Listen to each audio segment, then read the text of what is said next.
Hi, it's me, Brian from VUE Weekly, and I'm down here at the Fringe with one of the Fringe's top performers. Sir, if you could tell us your name. Tim Murphy. And the name of your show? Blind to Happiness. Perfect. Could you give us an impression about, of what happens in the show, what it's about? Yeah, it's a one-person drama comedy that essentially asks the question, is happiness a choice?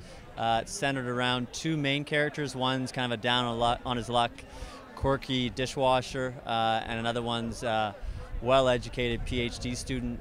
Both think the other one's happy, but they're not, and they're kind of trying to figure it out together. And then there's a third character that comes in, a poet that also works at the restaurant, and he's kind of overlooks things and appears a few times to talk about what he's seen.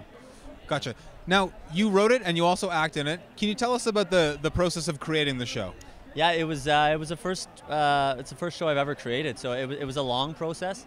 I wrote it when I was in theater school, and then when I traveled overseas to Malaysia when I was teaching there.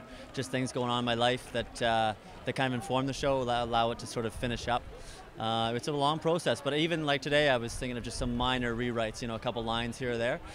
So you still have that liberty, which is nice at times, which is really nice.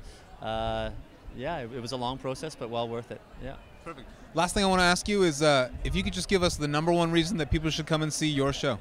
The stuff I create, another show I create as well, I want people to kind of think about their own lives and their own decisions. It asks the question, is happiness a choice? So I want people to leave the show thinking about their own life and their own decisions and how they perceive their own happiness. Yeah. Well, thanks so much for talking to us today, and break a leg at the Fringe. Thank you very much.